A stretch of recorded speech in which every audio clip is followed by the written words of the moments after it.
Yeah, so my phone died. I have to apologize. I didn't want this story to be a three-part story, but I guess it's, that's how it's gonna be. So anyways, let me try and remember where I was at. Yeah, so when I got home with the twins, there was a sense of fear. I think I had that the first time with my first child. I came home and I was like looking at her, thinking I'm actually responsible for someone else's life. Like, I couldn't believe it. And then for some reason I was like, did it actually make the right choice? Like, I was like, can I actually do this? Do you know what I mean? But then the one thing that got me through, for some reason I kept thinking, there's young girls out there, underage girls that have kids that can cope, that have coped, that have made it through. So I was like, if a 16-year-old, 17-year-old can have a baby and make it through, I'm 23, I can do this. So that was the same thing that I told myself 3 years later when I was like 26.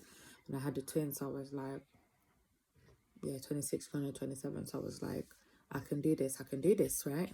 So then, yeah, it was fine at first. But the thing is, I actually live upstairs, so there is no lift in my building. And the buggy that I bought was about 600 and something pounds. So it was actually one of those heavy ones, like proper strong and heavy. So I was constantly, and my first child had just started school, so was about to start school. So I was constantly like lifting the buggy up and down, like, because I couldn't fold it up together because it was like car seats and stuff. So it was tough physically. But then because I used to smoke, so there was times where my kids would be sleeping. Instead of sleeping, I'll be trying to have like a little cigarette. But for some reason, one day when my kids were sleeping, I went to have a cigarette. When I came back in the room, I just sort of threw myself on the bed. I started getting like some chest pain. So, but then by that time, I was tired already. Like, I wasn't sleeping with the girls. One baby would cry, one baby would wake up. I was breastfeeding two babies, like one on each side. Lifting like the buggy, lifting the babies, lifting like food, chopping up the stairs. It just started to have like its toll on me physically and mentally. Then I just started then actually what happened is that my buggy got stolen. So I had a buggy, it got stolen. So then I couldn't leave my house for about 2 weeks because I had to wait for the new one to get delivered. That stressed me the F out. Like, I was overly stressed. That's when my depression started, because I wanted to go out and get fresh air because I'm an outdoors type of person, but I couldn't. So I believe that was the beginning of my depression. Then I just didn't want to do anything. I was struggling to keep the house tidy. I was struggling to keep myself tidy. Like, I was struggling to even bath my 4-year-old. Like,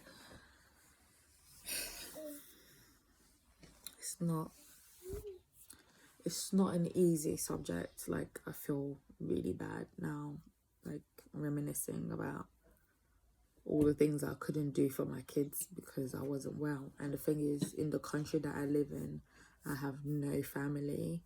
And, friends, friends are hard to find always. I mean, I had people that were there for me when I was pregnant, and then when I gave birth, for some reason, they just vanished. But I think there's a saying like that goes somewhat when you have kids, or you know who your friends are, So yeah, I started going to hospital. I started having chest pains. Felt like I was having a heart attack. Like, my chest was getting very, very tight. I couldn't do much. I was just laying on the floor all the time. Got to a point where I wasn't even looking after my kids properly. So one of my neighbor's kids came and saw me in a right state and decided to go and tell his mom. And that's when his mom came over and she was like, you need help, So we started thinking about who can help, when they can help and stuff. And yeah, we couldn't find anyone. So she started trying to help, and then there was like times where I didn't even want to be in this place and like in my flat anymore, because I've actually been here for 10 years.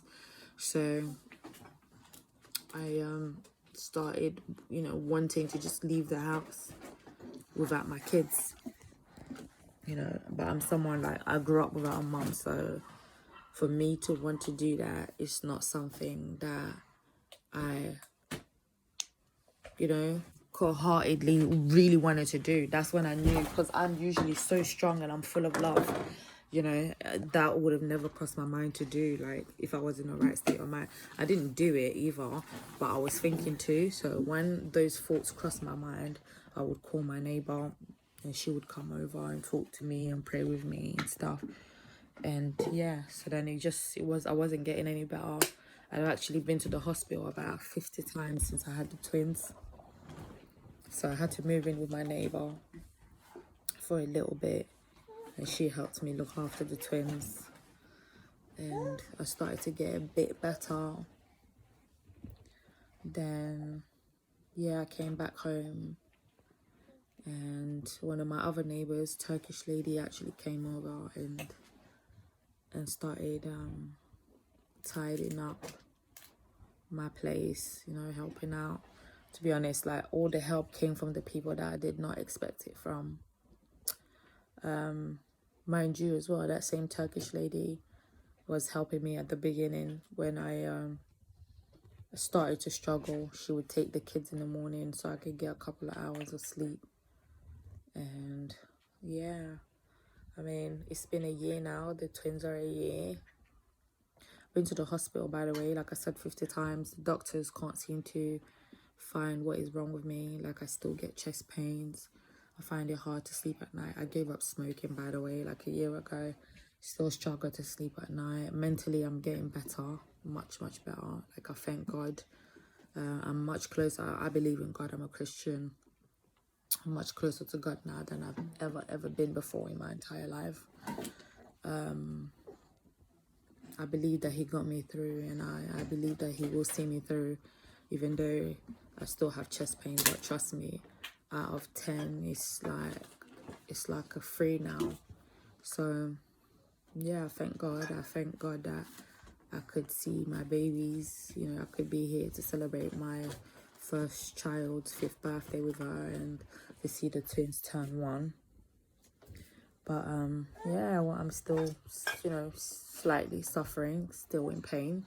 So I just wanted to make this video because I don't usually make videos, like, but I just wanted to build awareness and just let every other mum know it's not just because I had twins. You know, there's some people that go through this just having one child and don't feel bad because it's normal. Because, I mean, yeah, it's normal. Like, don't feel bad. My advice would be, even though you feel like you can do it by yourself, just go and ask for help. Like, straight away, seek for help. Don't think you can do this by yourself, because you might just run yourself down and never come back. Because I was just thinking, yeah, I can do this, you know, when I should have sought for help. I didn't have to be how I am today, but that's the price that I had to pay for being so independent and you know, yeah. So just seek for help. But at the same time, I just feel like the system fails mums. The system fails mums. New mums, old mums.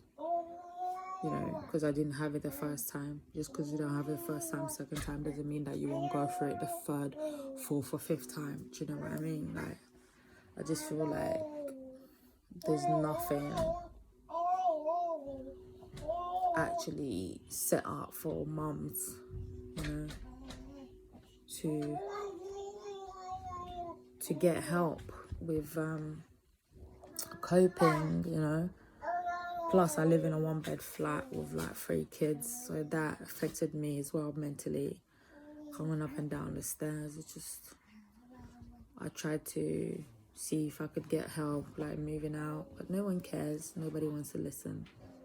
I don't know if it's because I'm an ethnic minority. I don't know. You guys can tell me different. Maybe you're from a different ethnicity and you've gone through the same thing. I don't know, but it would be interesting to know. And I'm happy for anyone to contact me, ask me questions.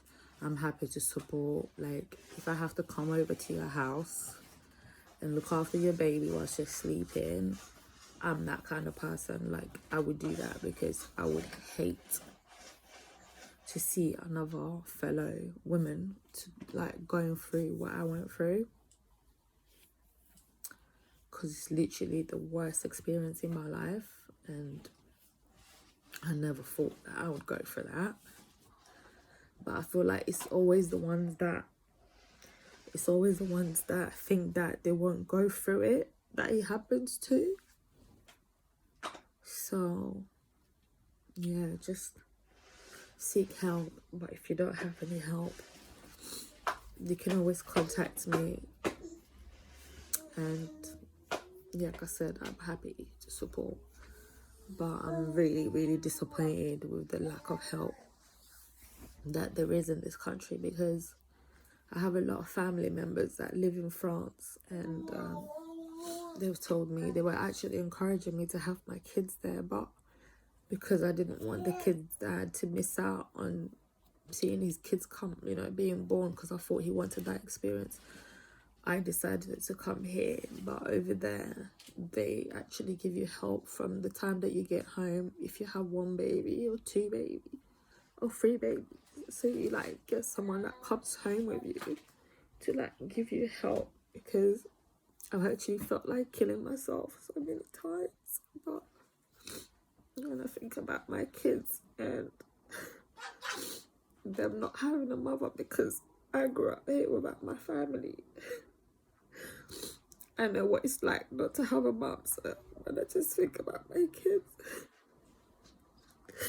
it just gives me strength. And obviously, like, they didn't ask to be here, so yeah.